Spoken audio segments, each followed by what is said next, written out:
حضرت ابو ہریرہ رضی اللہ تعالیٰ عنہ روایت کرتے ہیں کہ رسول اللہ صلی اللہ علیہ وسلم نے ارشاد فرمایا،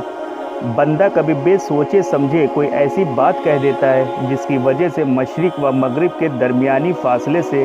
بھی زیادہ دور جہنم میں جا گرتا ہے۔ حضرت ابو ہریرہ رضی اللہ تعالیٰ عنہ روایت کرتے ہیں کہ رسول اللہ صلی اللہ علیہ وسلم نے ارشاد فرمایا، بندہ اللہ تعالیٰ کی رضامندی کی کوئی ایسی بات کہہ دیتا ہے جس کو وہ اہم بھی نہیں سمجھتا، لیکن اس کی وجہ سے اللہ تعالیٰ اس کے درجات بلند فرما دیتے ہیں، اور بندہ اللہ تعالیٰ کی ناراضگی کی کوئی ایسی بات کہہ دیتا ہے جس کی وہ پرواہ بھی نہیں کرتا، لیکن اس کی وجہ سے جہنم میں گر جاتا ہے۔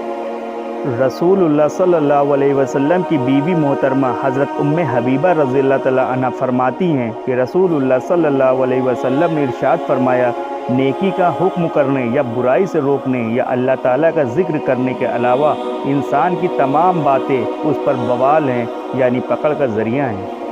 حضرت ابو ہریرہ رضی اللہ تعالیٰ عنہ روایت کرتے ہیں کہ رسول اللہ صلی اللہ علیہ وسلم نے ارشاد فرمایا، جو اللہ تعالیٰ پر اور آخرت کے دن پر ایمان رکھتا ہو اسے چاہیے کہ خیر کی بات کہے یا خاموش رہے۔ حضرت عبداللہ بن عمر رضی اللہ عنہما سے روایت ہے کہ رسول اللہ صلی اللہ علیہ وسلم نے ارشاد فرمایا، اللہ تعالیٰ کے ذکر کے علاوہ زیادہ باتیں نہ کیا کرو، کیونکہ اس سے دل میں سختی اور بے حسی پیدا ہوتی ہے، اور لوگوں میں اللہ تعالیٰ سے دور وہ آدمی ہے جس کا دل سخت ہو۔ حضرت انس بن مالک رضی اللہ عنہ روایت کرتے ہیں کہ رسول اللہ صلی اللہ علیہ وسلم نے ارشاد فرمایا، جس آدمی نے مجھے دیکھا اور مجھ پر ایمان لایا اس کو تو ایک بار مبارکباد، اور جس نے مجھے نہیں دیکھا اور پھر مجھ پر ایمان لایا اس کو 7 بار مبارکباد۔ حضرت عمرو بن شعیب اپنے باپ دادا رضی اللہ عنہما سے روایت کرتے ہیں کہ نبی کریم صلی اللہ علیہ وسلم نے ارشاد فرمایا، اس امت کی اصلاح کی شروعات یقین اور دنیا سے بے رغبتی کی وجہ سے ہوئی ہے، اور اس کی بربادی کی شروعات کنجوسی اور لمبی امیدوں کی وجہ سے ہوگی۔ حضرت عمرو بن ابسہ رضی اللہ عنہ سے روایت ہے کہ انہوں نے رسول اللہ صلی اللہ علیہ وسلم سے یہ معلوم کیا، کون سا ایمان افضل ہے؟ ارشاد فرمایا، وہ ایمان جس کے ساتھ ہجرت ہو۔ انہوں نے معلوم کیا ہجرت کیا ہے؟ ارشاد فرمایا، ہجرت یہ ہے کہ تم برائی کو چھوڑ دو۔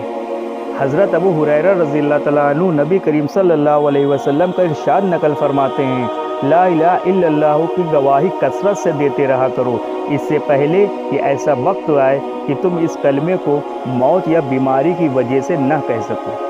حضرت عثمان رضی اللہ تعالیٰ عنہ سے روایت ہے کہ نبی کریم صلی اللہ علیہ وسلم نے ارشاد فرمایا، جس آدمی کی موت اس حال میں آئے کہ وہ یقین کے ساتھ جانتا ہو کہ اللہ تعالیٰ کے سوا کوئی معبود نہیں، وہ جنت میں داخل ہوگا۔ حضرت رویبہ رضی اللہ عنہ فرماتے ہیں کہ میں نے رسول اللہ صلی اللہ علیہ وسلم کو یہ ارشاد فرماتے ہوئے سنا، جو آدمی سورج نکلنے سے پہلے اور سورج ڈوبنے سے پہلے نماز پڑھتا ہے، یعنی فجر اور عصر، وہ جہنم میں داخل نہیں ہوگا۔ حضرت ام فروہ رضی اللہ عنہ فرماتی ہیں کہ رسول اللہ صلی اللہ علیہ وسلم سے پوچھا گیا کہ سب سے افضل عمل کیا ہے؟ آپ صلی اللہ علیہ وسلم نے ارشاد فرمایا، اول وقت میں نماز پڑھنا۔ حضرت عبداللہ بن عمرو بن عاص رضی اللہ عنہما روایت کرتے ہیں کہ رسول اللہ صلی اللہ علیہ وسلم نے ارشاد فرمایا، اپنے بچوں کو 7 سال کی عمر میں نماز کا حکم کیا کرو، 10 سال کی عمر میں نماز نہ پڑھنے کی وجہ سے انہیں مارو، اور اس عمر میں پہنچ کر بھائی بہن کو الگ الگ بستروں میں سلاؤ۔ مارنے سے مراد یہ ہے کہ کم سے کم ہلکی پھلکی مار ہو جس سے جسمانی نقصان نہ پہنچے۔ حضرت سلمان رضی اللہ عنہ سے روایت ہے کہ نبی کریم صلی اللہ علیہ وسلم نے ارشاد فرمایا، جو آدمی اپنے گھر میں اچھی طرح وضو کر کے مسجد میں آتا ہے وہ اللہ تعالیٰ کا مہمان ہے، اللہ تعالیٰ اس کے میزبان ہیں، اور میزبان کے ذمے ہے کہ اپنے مہمان کا اکرام کرے۔ حضرت ابو دردہ رضی اللہ عنہ روایت کرتے ہیں کہ رسول اللہ صلی اللہ علیہ وسلم نے ارشاد فرمایا، کیا میں تم کو ایسا عمل نہ بتاؤں جو تمہارے اعمال میں سب سے بہتر ہو، تمہارے مالک کے نزدیک سب سے زیادہ پاکیزہ، تمہارے درجوں کو بہت زیادہ بلند کرنے والا، سونے چاندی کو اللہ تعالیٰ کے راستے میں خرچ کرنے سے بھی بہتر، اور جہاد میں تم دشمنوں کو قتل کرو وہ تم کو قتل کرے، اس سے بھی بڑا ہوا ہو۔ آپ صحابہ رضی اللہ عنہم نے کہا، ضرور بتائیں۔ آپ صلی اللہ علیہ وسلم نے ارشاد فرمایا، وہ عمل اللہ تعالیٰ کا ذکر ہے۔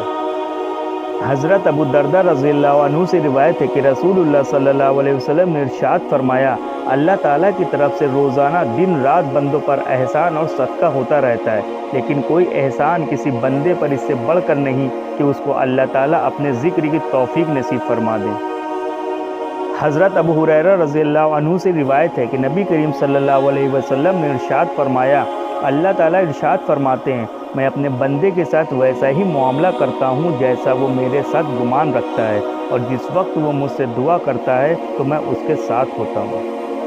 حضرت ابو ہریرہ رضی اللہ عنہ سے روایت ہے کہ نبی کریم صلی اللہ علیہ وسلم نے ارشاد فرمایا، اللہ تعالیٰ کے نزدیک دعا سے زیادہ بلند مرتبہ کوئی چیز نہیں ہے۔ حضرت شداد بن اوس رضی اللہ عنہ رسول اللہ صلی اللہ علیہ وسلم سے حدیث قدسی میں اپنے رب کا یہ ارشاد نقل کرتے ہیں کہ میں جب اپنے بندے میں سے کسی مومن بندے کو کسی مصیبت، پریشانی، بیماری وغیرہ میں مبتلا کرتا ہوں اور وہ میری طرف سے اس بھیجی ہوئی پریشانی پر راضی رہتے ہوئے میری حمد و ثنا تعریف کرتا ہے تو میں فرشتوں کو حکم دیتا ہوں کہ ان کے اس تمام نیک اعمال کا ثواب ویسے ہی لکھتے رہو جیسے کہ تم اس کی صحت کی حالت میں لکھا کرتے تھے۔ حضرت عبداللہ رضی اللہ تعالیٰ عنہ سے روایت ہے کہ رسول اللہ صلی اللہ علیہ وسلم نے ارشاد فرمایا، وہ آدمی جنت میں نہیں جائے گا جس کے دل میں ذرہ برابر بھی گھمنڈ ہو۔ حضرت انس رضی اللہ عنہ سے روایت ہے کہ صحابہ کرام رضی اللہ عنہم کے نزدیک کوئی آدمی بھی رسول اللہ صلی اللہ علیہ وسلم سے زیادہ محبوب نہیں تھا، اس کے باوجود وہ رسول اللہ صلی اللہ علیہ وسلم کو دیکھ کر کھڑے نہیں ہوتے تھے کیونکہ وہ جانتے تھے کہ آپ اسے ناپسند فرماتے ہیں۔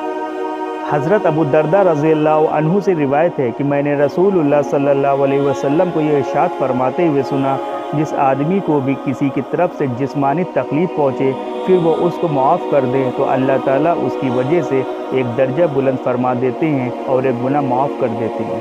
ابن مسعود رضی اللہ تعالیٰ عنہ روایت کرتے ہیں کہ رسول اللہ صلی اللہ علیہ وسلم نے ارشاد فرمایا کہ قیامت کی نشانیوں میں سے ایک نشانی یہ ہے کہ ایک آدمی دوسرے آدمی کو صرف جان پہچان کی بنیاد پر سلام کرے، نہ کہ مسلمان ہونے کی بنیاد پر۔ حضرت ابو موسیٰ رضی اللہ عنہ سے روایت ہے کہ رسول اللہ صلی اللہ علیہ وسلم نے ارشاد فرمایا، وہ مسلمان امانت دار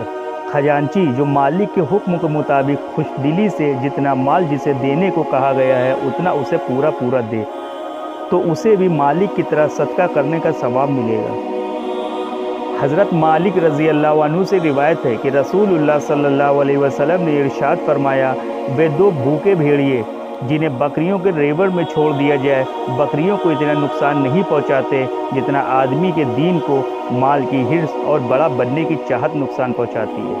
حضرت ابو ہریرہ رضی اللہ عنہ فرماتے ہیں، رسول اللہ صلی اللہ علیہ وسلم نے ارشاد فرمایا، جو آدمی دوسروں پر فخر کرنے کے لیے، مالدار بننے کے لیے، دکھاوے و شہرت کے لیے دنیا طلب کرے اگرچہ حلال طریقے سے ہو، وہ اللہ تعالیٰ کے سامنے اس حالت میں حاضر ہوگا کہ اللہ تعالیٰ اس سے سخت ناراض ہوں گے۔ اور جو آدمی دنیا حلال طریقے سے اس لیے حاصل کرے تاکہ اس کو دوسرے سے سوال نہ کرنا پڑے اور اپنے گھر والوں کے لیے روزی حاصل کر سکے اور اپنے پڑوسی کے ساتھ احسان کر سکے تو وہ قیامت کے دن اللہ تعالیٰ سے ہی اس حالت میں ملے گا کہ اس کا چہرہ 14ویں رات کے چاند کی طرح چمکتا ہوا ہوگا۔ سوال کرنے سے مراد ہے کہ کسی کے سامنے کچھ مانگنا نہ پڑے۔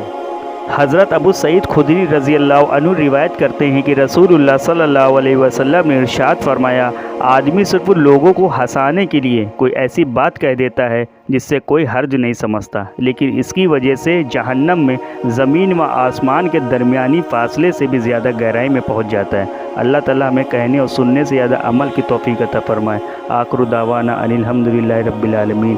چینل کو لائک کریں، سبسکرائب کریں، شیئر کریں، دعاؤں میں یاد رکھیں۔ السلام علیکم۔